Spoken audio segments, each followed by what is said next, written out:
One good morning. Welcome to my YouTube channel Vijay online study points Ranchi. आज हम लोग बात करने वाले हैं ब्लड्स का पार्ट 3। जो पार्ट 1 और पार्ट 2 नहीं देखे हैं तो वो पार्ट 1 और पार्ट 2 देख लीजिए, बहुत इंपॉर्टेंट्स है। और जो हमारा चैनल सब्सक्राइब नहीं किए हैं तो वो कृपया सब्सक्राइब कर लीजिए Vijay online study points Ranchi. यहाँ सारा नोटिफिकेशन से लेकर हर चीज़ मिलेगा इस वीडियो पर, चैनल पर। अब बात करते हैं हम लोग कि ब्लड्स का पार्ट 1 पार्ट 2 आप लोगों को अपलोड कर दिए हैं, देख लीजिएगा जो नहीं देखे हैं तो। आज हम लोग ब्लड पार्ट 3 का बात करेंगे और पार्ट 3 करके ब्लड कंप्लीट हो जाएगा एक टॉपिक। और प्रीवियस एग्जाम्स के जितने भी इंडिया में एग्ज़ाम हुआ सारा क्वेश्चन आपका सॉल्व हो जाएगा, हम भरोसा दिलाते हैं। एक बार देख के देखिए तो सही। चलिए हम लोग बात करते हैं ब्लड ग्रुप्स।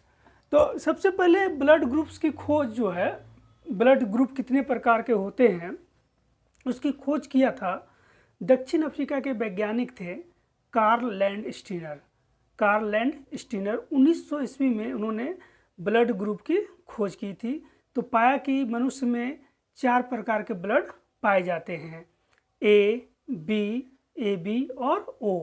किस ब्लड का क्या इम्पोर्टेंस है मनुष्य में, किस में एंटीजन है, किस में एंटीबॉडी नहीं है, और कौन किसको कौन ब्लड दे सकता है, कौन किससे ब्लड ले सकता है, इस पे रिसर्च हुआ और पेपर उन्होंने प्रकाशित भी किया, जो एग्ज़ाम में बहुत इंपॉर्टेंट है कि कौन किससे ब्लड ले सकता है, किसको दे सकता है। ये बहुत बार क्वेश्चंस पूछे हैं। और इन्होंने ब्लड ग्रुप की खोज 1900 ईस्वी में की थी। इसके वजह से 1930 ईस्वी में इनको नोबेल प्राइज़ से नवाजा गया था। मेडिसिन का नोबेल प्राइज़ दिया गया था कार्ल लैंड स्टीनर को। तो बहुत बार क्वेश्चन पूछा है एग्जाम में कि कार्ल लैंड स्टीनर को नोबेल प्राइज़ कब दिया गया था, किस क्षेत्र के लिए दिया गया था। तो मेडिसिन के लिए दिया गया था और 1930 ईस्वी में दिया गया था। चलिए हम आप लोगों को ब्लड ग्रुप इसी तरह से याद करवाते हैं। ब्लड ग्रुप की खोज कार्ल लैंड स्टीनर किए थे, जो कि दक्षिण अफ्रीका के थे। खोज 1900 ईस्वी में किया, डिस्कवरी 1900 ईस्वी में किया और 1930 ईस्वी में उनको नोबेल प्राइज़ से नवाजा गया मेडिसिन के क्षेत्र के लिए। ब्लड ग्रुप क्या है? मनुष्य में पाए जाने वाला रुधिर एक समान नहीं होता है। मनुष्य के शरीर में जो ब्लड होता है वो एक समान नहीं होता है, क्योंकि ब्लड में जो पाए जाने वाला प्रोटीन्स और एंटीजेंस होते हैं मनुष्य में वो अलग अलग होते हैं। इसी वजह से मनुष्य का ब्लड हमेशा एक जैसा नहीं होता है, सबका अलग अलग होता है। अब बात करते हैं ब्लड ग्रुप। ब्लड ग्रुप 4 प्रकार का होता है, ए, बी, ए बी और ओ। यही 4 ब्लड पॉजिटिव और नेगेटिव भी होता है। जिसमें एंटीजन पाया जाएगा वो RH पॉजिटिव होगा, जिसमें एंटीजन नहीं पाया जाएगा वो RH नेगेटिव होगा। तो एंटीजन ब्लड ए में ए ही एंटीजन पाया जाता है और एंटीबॉडी बी पाया जाता है, जस्ट रिवर्स। और वह किसको ब्लड दे सकता है, कौन कैन डोनेट ब्लड, वो किसको ब्लड दे सकता है। तो ए वाले ए को ब्लड दे सकते हैं और ए बी को दे सकते हैं। और किससे ग्रहण कर सकता है, किसका ब्लड उनको चढ़ सकता है, तो ओ का ब्लड और ए का ब्लड इनको चढ़ सकता है। अब बात करते हैं बी की। तो बी में भी बी एंटीजन पाया जाता है और एंटीबॉडी बोले तो रिवर्स होता है ए। और कैन डोनेट ब्लड वो किसको दे सकता है, तो बी वाले को दे सकता है और ए बी को दे सकता है। और किससे ब्लड ले सकता है, तो ओ वाले से ले सकता है और बी वाले से ब्लड ले सकता है। ए बी की बात करते हैं। तो ए बी में ए बी ही एंटीजन पाया जाता है। ध्यान दीजिए कि इसमें एंटीबॉडी नील होता है। ए बी में एंटीबॉडी नील होता है और ओ में एंटीजन नील होता है। तो एंटीबॉडी इसमें नहीं पाया जाता है। कौन डोनेट ब्लड, तो ये ए बी को ही दे सकता है। और रिसीव कर सकता है, ओ का भी ब्लड ले सकता है, ए का भी ले सकता है, बी का भी ले सकता है, ए बी का ले सकता है। इस सब का ब्लड ले सकता है। इसीलिए इसको सर्वदाता ग्राही भी कहा जाता है, यूनिवर्सल रेसिपिएंट्स कहा जाता है। ओ की बात करें तो ओ जो है, ओ ब्लड ग्रुप में एंटीजन नहीं पाया जाता है और एंटीबॉडी ए बी पाया जाता है। ये ब्लड ए को दे सकता है, बी को दे सकता है, ए बी को दे सकता है और ओ को दे सकता है। और यह सिर्फ और सिर्फ ब्लड ले सकता है तो ओ ग्रुप से ब्लड ले सकता है।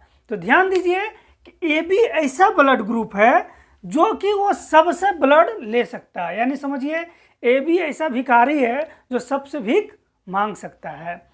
ओ से भी ले सकता है, ए से भी ले सकता है, बी से भी ले सकता है और ए बी से भी ले सकता है। और ओ ब्लड वाले सबको ब्लड दे सकते हैं, ए को भी दे सकते हैं, बी को भी दे सकते हैं, ए बी को भी दे सकते हैं और ओ को भी दे सकते हैं। लेकिन जब ओ वाले के ब्लड की ज़रूरत की आवश्यकता होगी तो वो सिर्फ और सिर्फ ओ ग्रुप का ही ब्लड ले सकता है। तो अब बात करते हैं हम लोग इसके आगे कि क्या कभी बहुत बार यूपीएससी के एग्जाम में क्वेश्चंस पूछा हुआ है, कभी देखिएगा सेट मारिएगा तो यूपीएससी के एग्जाम में पूछा है कि कोई व्यक्ति यदि दुर्घटनाग्रस्त हो जाता है और उसके सारा ब्लड्स गिर जाते हैं तो उसको सबसे पहले उनका ट्रीटमेंट करना जरूरी है कि उनका ब्लड ग्रुप जानना जरूरी है। तो सबसे पहले उनको ब्लड चढ़ाया जाएगा क्योंकि उनके शरीर में ब्लड नहीं है। बिना जांच किए किस मनुष्य को कौन सा ब्लड चढ़ाया जा सकता है। बहुत बार यूपीएससी में क्वेश्चन पूछा हुआ है, स्टेट पीसीएस भी क्वेश्चन पूछा है, एसएससी भी पूछने की संभावना है, रेलवे भी पूछ सकता है। तो पूरे जीवन काल में मनुष्य को कोई भी ब्लड ग्रुप हो उससे कोई डिफरेंट मैटर नहीं करता है। अगर किसी मनुष्य को दुर्घटनाग्रस्त हुआ तो पूरे लाइफ साइकिल में एक बार ओ नेगेटिव ब्लड चढ़ा के ट्रीटमेंट कर सकते हैं। पूरी जिंदगी में एक बार ओ नेगेटिव ब्लड बिना जांचे हम चढ़ा के उसको जी बचाने का कोशिश करेंगे। क्योंकि ओ में क्या होता है ना कि हम बताए थे आप लोगों को कि ओ में एंटीजन नहीं पाया जाता है, जिसकी वजह से ब्लड चिपचिपा नहीं बनेगा। तो पूरे लाइफ साइकिल में ओ नेगेटिव ब्लड उसको चढ़ा के उसको जीवन दान दे सकते हैं। अगर दूसरी बार अगेंस्ट ब्लड चढ़ाए, ए है अगर बी वाला चढ़ा दिए तो उस व्यक्ति की मृत्यु हो जाएगी क्योंकि ब्लड चिपचिपा हो जाएगा। लेकिन पूरे लाइफ साइकिल में एक बार ओ नेगेटिव ब्लड चढ़ाया जा सकता है। तो बहुत बार यूपीएससी में क्वेश्चन पूछा है कौन सा ब्लड चढ़ाया जा सकता है मनुष्य को, अगर पूरा दुर्घटनाग्रस्त में ब्लड सारा चू जाए तो कौन सा ब्लड उनको डायरेक्ट चढ़ाना चाहिए। तो ओ नेगेटिव पूरे लाइफ साइकिल में एक बार। चलिए आगे हम लोग नेक्स्ट देखते हैं। चलिए हम लोग बात कर रहे थे, देखिए आप लोगों को बताएं कि कौन ब्लड किसको दे सकता है और किससे ले सकता है। तो ध्यान दिए होंगे आप लोग को चार्ट बनाए थे, वो ऐसा ब्लड ग्रुप था जो कि सबको ब्लड दे सकता था, लेकिन लेने की बारी आएगी तो सिर्फ ओ से ले सकता है। और ए भी ऐसा है जो कि सबका ब्लड ले सकता है। इसीलिए बहुत बार क्वेश्चन पूछा है जेपीएससी से लेके यूपीएससी एग्जामिनेशन में, एसएससी में, कि कौन सा ब्लड ग्रुप सर्वात्रिक दाता है, यानी सबको दे सकता है, यूनिवर्सल डोनर। तो वो ब्लड ग्रुप वो सबको दे सकता है। कौन सा ब्लड यूनिवर्सल रेसिपिएंट है, सावित्रिक ग्राही। ए बी क्या है, सबसे ले सकता है। बात करते हैं हम लोग RH फैक्टर। तो RH फैक्टर के बारे में जो कंसेप्ट आया, सबसे पहले पाया ना कि दक्षिण अफ्रीका में 1940 ईस्वी में कार्ल लैंड स्टीनर और वीनर, दक्षिण अफ्रीका के एक बंदर थे, वहीं से जब उनका डेथ हो गया तो देखा ना कि उनमें भी मनुष्य की तरह RH पॉजिटिव और नेगेटिव है। तो वहीं से कंसेप्ट है RH फैक्टर का, रिसस मंकी से लिया गया था। तो बहुत बार क्वेश्चन एग्जाम में पूछा है कि RH किस जानवर से लिया गया है, तो बंदर से लिया गया। कहाँ के बंदर, तो दक्षिण अफ्रीका के बंदर। इनकी RH फैक्टर की खोज किसने की, तो कार्ल लैंड स्टीनर और वीनर ने किया था 1940 ईस्वी में। यहीं से पॉजिटिव और नेगेटिव का ब्लड का कॉन्सेप्ट सामने आया। अब बात करते हैं हम लोग कि पूरे विश्व में RH पॉजिटिव जो होता है 97% ब्लड RH पॉजिटिव है और RH नेगेटिव मात्र 3% लोग हैं।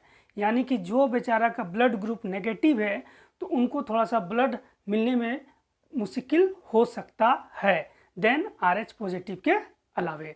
तो RH नेगेटिव वाले बहुत डेंजर ग्रुप होते हैं। अब बात करते हैं आगे। तो हम लोग जानते हैं कि ब्लड्स में जब RH पॉजिटिव होता है और RH नेगेटिव होता है तो बहुत ऐसे देश है ना कि शादी विवाह के लिए लड़की का ब्लड ग्रुप मांगता है। कारण काहे ब्लड ग्रुप मांगता है, तो वहाँ पे ना कंसेप्ट है, यदि RH नेगेटिव है महिलाएं और मेल RH पॉजिटिव हैं तो वो महिला अपने लाइफ साइकिल में एक ही बार एक बच्चे को जन्म दे सकती हैं। यदि किसी कारणवश वो बच्चा मिस कैरेज हो गया या बच्चा जन्म के समय मर गया तो वो महिला माँ नहीं बन सकती है। आजकल साइंस डेवलप कर गया, उसके लिए इंजेक्शन वगैरह डेवलप हो गया है, तो वो लेडीज़ का बार बार मिस कैरेज हो जाएगा। तो इसी संभावना को देखते हुए जब डेवलपमेंट कंट्री में विवाह शादी होता है तो लड़की का ब्लड ग्रुप लिया जाता है और लड़का का भी ब्लड ग्रुप लिया जाता है कि भाई लड़की कहीं RH नेगेटिव तो नहीं है। अगर RH नेगेटिव महिला है और पुरुष RH पॉजिटिव है तो वो महिला अपनी ज़िंदगी में एक ही बार एक बच्चे को जन्म दे सकती है। अब पुरुष के साथ कुछ नहीं है, पुरुष यदि RH नेगेटिव है और महिला पॉजिटिव है तो कोई दिक्कत नहीं, बच्चा होगा, कोई टेंशन नहीं होगा। लेकिन महिला नेगेटिव नहीं होना चाहिए। अगर महिला नेगेटिव पुरुष भी नेगेटिव है तो भी बच्चा होगा, कोई दिक्कत नहीं है। लेकिन अगर महिला नेगेटिव पुरुष पॉजिटिव हो तो वो महिला अपने लाइफ साइकिल में एक ही बार एक बच्चे को जन्म दे सकती है। उस बीमारी को क्या नाम से जाना जाता है, एग्जाम में बहुत बार पूछा है।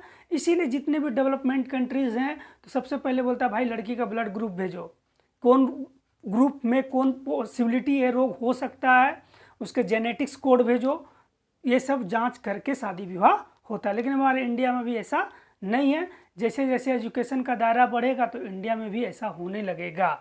लेकिन अभी लड़का के ऊपर खतरा नहीं मंडरा रहा है। ठीक है, खाली बस लड़का लोग जॉब ले लीजिए, सबसे पहला प्राथमिकता ये है, आप लोग जॉब ले लीजिए, बस खतरा नहीं मंडरा रहा है आप लोग के ऊपर। चलिए देखते हैं तो RH फैक्टर कहाँ से लिया गया है, तो रिसस मंकी दक्षिण अफ्रीका के थे। और ये RH का पॉजिटिव और नेगेटिव का कंसेप्ट कब आया, तो 1940 ईस्वी में आया। आप लोग सारे स्क्रीनशॉट लेके नोट्स जरूर बना लिया कीजिए। कार्ल एंड स्टीनर और विनर ही खोज किया था 1940 ईस्वी में। और RH पॉजिटिव 97% लोग होते हैं और RH नेगेटिव 3%। जिस व्यक्ति में RH एंटीजन पाया जाता है उसको RH पॉजिटिव कहा जाता है। जिसमें एंटीजन नहीं पाया जाता RH, वो RH नेगेटिव कहा जाता है। अब एरियोथ्रोब्लास्टिक्स फिटेल्स ये क्या है भाई, तो बताए थे आपको कि मेल में नेगेटिव ब्लड, पुरुष में पॉजिटिव ब्लड, तो उसको बीमारी के नाम से कहते हैं एरियोथ्रोब्लास्टिक्स फिटेल्स। हिंदी में भी सेम नाम है। यह RH कारक से संबंधित रोग है जो केवल गर्भावस्था में शिशुओं में होता है। इससे प्रभावित शिशु की गर्भ में ही मृत्यु हो जाता है, क्योंकि प्लेसेंटा जो है एंटीजन बनाता है तो वो उसका एंटीबॉडी नहीं बना पाता है। तो माता में यदि RH नेगेटिव है, पिता RH पॉजिटिव है तो पहला बच्चा होगा, एक संतान होगा RH पॉजिटिव। उसके बाद दूसरा संतान उसको नहीं होगा। लेकिन साइंस डेवलप कर गया है, उसके लिए इंजेक्शन वगैरह विकसित हो गया है, तो उसको ये बीमारी के नाम से जाना जाता है। बहुत बार एग्जाम में पूछा है, एरियोथ्रोब्लास्टिक्स फिटेल्स। जब माँ नेगेटिव पिता पॉजिटिव हो तो उसको ये बीमारी हो सकता है। वह महिला अपने साइकिल में एक ही बार माँ बन सकती हैं, अन्यथा उनका गर्भपात हो जाएगा, समय से पहले प्रीमेच्योर डिलीवरी हो जाएगा जिससे कि बच्चा गर्भ में ही मर जाएगा। तो बहुत रिस्क बना हुआ रह जाता है। चलिए हम लोग देखेंगे RH कारक से संतान पर क्या प्रभाव पड़ता है और कौन कौन RH कारक पॉजिटिव नेगेटिव से कोई प्रभाव नहीं पड़ता है। तो देखिए लिखेंगे RH प्लस कारक का संतति पर प्रभाव, यानी संतान पर प्रभाव। यदि पिता, माता और बच्चा आने का क्या संभावना है, वो पॉसिबिलिटी हम लोग देखते हैं। यदि पिता RH पॉजिटिव है, माता भी RH पॉजिटिव है तो नॉर्मल होगा। ये नहीं कि नॉर्मल का मतलब सीजेरियन से नहीं होगा, ऐसा कुछ नहीं, मतलब बच्चा अच्छा से होगा, RH पॉजिटिव होगा। RH नेगेटिव पिता, माता RH पॉजिटिव तो बच्चा RH पॉजिटिव ही होगा। अगर पिता RH नेगेटिव, माता RH नेगेटिव तो बच्चा भी होगा RH नेगेटिव। अगर पिता RH पॉजिटिव, माता RH नेगेटिव, देखिए हम यहाँ स्टार मार दिए, यहीं से बहुत क्वेश्चन पूछता है। पिता पॉजिटिव, माता नेगेटिव तो बच्चा होगा पॉजिटिव, लेकिन वो बीमारी जो महिला में बच्चों में होता है वो क्या होता है, एरियोथ्रोब्लास्टिक्स फिटेल्स। ये बहुत बार भी बताए भी थे आप लोगों को। हाई ब्लड प्रेशर को क्या बोलते हैं, तो हाइपरटेंशन। लो LBP लो ब्लड प्रेशर को बोलते हैं हाइपोटेंशन। तो बहुत बार क्वेश्चन एग्जाम में पूछा है कि रक्त में ग्लूकोज की मात्रा बढ़ जाता है तो क्या कहा जाता है, तो रक्त में ग्लूकोज की मात्रा बढ़ जाता है तो उसको बोलते हैं हाइपरग्लेमिया। यही हाइपरग्लेमिया कैसे बनता है, तो हम लोग का पेनक्रियाज में इंसुलिन नहीं बनता है, इंसुलिन का रफ्तार स्लो हो जाता है, जिसके वजह से ब्लड में शुगर की मात्रा बढ़ जाता है, जिसको कि आप शुगर कहते हैं। उसका भी चर्चा होगा अगले क्लास में। चलिए यहाँ तक कहीं कोई दिक्कत आप लोग को नहीं होनी चाहिए। आप लोग को सिर्फ यही है रिक्वेस्ट कि आप लोगों को सारा नोटिफिकेशन मिल जाएगा, सिर्फ आप लोग सब्सक्राइब कर लीजिए हमारा channel Vijay online study points Ranchi. सारा नोटिफिकेशन से लेकर सारा टॉपिक बाय टॉपिक आपको मिलेगा। ठीक है, हम भरोसा दिलाते हैं कि इंडिया के जितने भी एग्जाम्स आए हैं सारा क्वेश्चन आपका ब्लड का बन जाएगा। अब नेक्स्ट टॉपिक, इसका एक लास्ट टॉपिक अभी बता रहे हैं आप लोगों को कि कौन सा ब्लड ग्रुप माँ है, पिता है, बच्चा में कौन ब्लड ग्रुप आएगा, आने की संभावना है। ये बहुत इंपॉर्टेंट टॉपिक है क्योंकि अभी एजुकेशन का दायरा इंडिया में उतना अच्छा खासा नहीं हुआ डेवलपमेंट। तो बहुत ऐसे गांव समाज में अंधविश्वास है कि कहता है कि महिलाएं को बहुत प्रताड़ित किया जाता है, महिलाओं को, कि ये मेरा बच्चा नहीं है किसी और का है। तो वो जाकर वो साबित कर सकते बिना डीएनए की जांच किए हुए कि तुम्हारा भी जन्मीन बच्चा है, तो वो ब्लड ग्रुप से भी किया जा सकता है। तो वो हम बताएंगे कि पिता का ब्लड ग्रुप कौन है, माता का ब्लड ग्रुप कौन है, तो बच्चा में आने का कौन सा पॉसिबिलिटी है। तो अभी हम वो टॉपिक कराएंगे, उसके बाद आप लोग का ब्लड आज कंप्लीट ऑफिशियली हो जाएगा।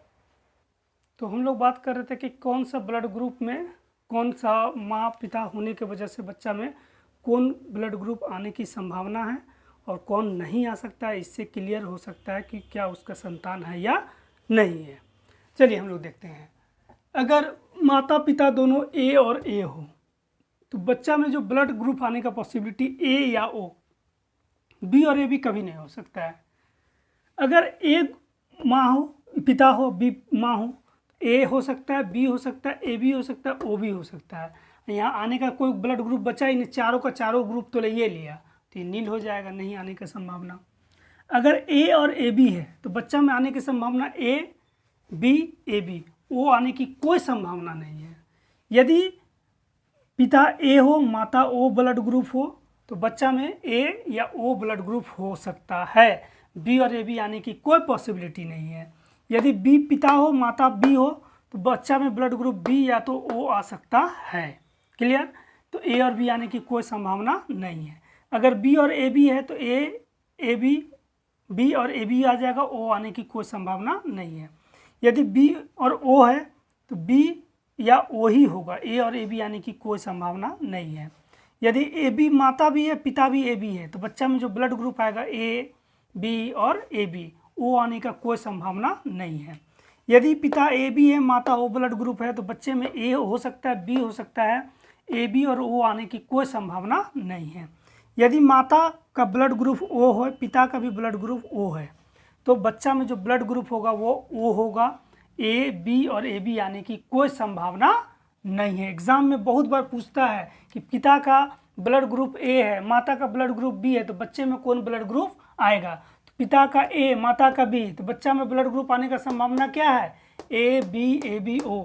बहुत बार एसएससी भी पूछा और यूपीएससी के भी क्वेश्चन पलट के देखिएगा, वहाँ भी मिलेगा, बहुत बार एग्जाम में पूछा है। तो ये चार्ट बहुत इंपॉर्टेंट है, आप लोग स्क्रीनशॉट मार के ज़रूर से ज़रूर लिख लीजिएगा। ये बहुत इंपॉर्टेंट टॉपिक है, आप लोग के लिए याद करने का कोशिश कीजिएगा या सेट बनाइएगा तो अपने आप याद हो जाएगा। साथ में चार्ट रखिएगा। चलिए थोड़ा सा हम लोग केचुआ के बारे में बात करते हैं। इसके बारे में यूपी ब्लड का ही इससे संबंधित है केचुआ, क्योंकि यूपीएससी में भी क्वेश्चन केचुआ के बारे में पूछा था कि किस प्राणी में जीवद्रव्य जो है हीमोग्लोबिन का विलय हो जाता है। किस प्राणी में हीमोग्लोबिन का विलय हो जाता है? तो केचुआ में हीमोग्लोबिन का विलय हो जाता है। और भी केचुआ को नाम को जाना, केचुआ के नाम को हम लोग अलग नाम से भी जानते हैं। बहुत बार क्वेश्चन पूछा है किसानों का मित्र कौन है? केचुआ। क्यों है? तो केचुआ जो मिट्टी बनाता है वो बहुत उर्वरक उपजाने के लिए मिट्टी बहुत फायदेमंद होता है। वो मिट्टी में उर्वरक शक्ति बहुत ज़्यादा बढ़ जाती है, इसीलिए किसानों का मित्र भी कहा जाता है। प्राकृतिक का रक्षक भी है के नाम से भी केचुआ को जाना जाता है। तो बात करते हैं केचुआ अर्थवर्म। यह एक एनेलिड प्राणी है, प्राकृतिक का रक्षक के नाम से भी जाना जाता है, किसानों का मित्र के नाम से भी जाना जाता है। सबसे ज़्यादा क्वेश्चन ये वाला पूछा हुआ, वेरी इंपॉर्टेंट, कि किस प्राणी में जीवद्रव्य में हीमोग्लोबिन विलय हो जाता है? तो केचुआ प्राणी में जीवद्रव्य में हीमोग्लोबिन का विलय हो जाता है। केचुआ में हीमोग्लोबिन प्लाज्मा में घुल जाता है। केचुआ में रुधाणु रंगहीन तथा केंद्रमय हो जाते हैं, रंगहीन हो जाते हैं। इस जंतु में परिसंचरण तंत्र क्या होता है? बंद प्रकार का होता है।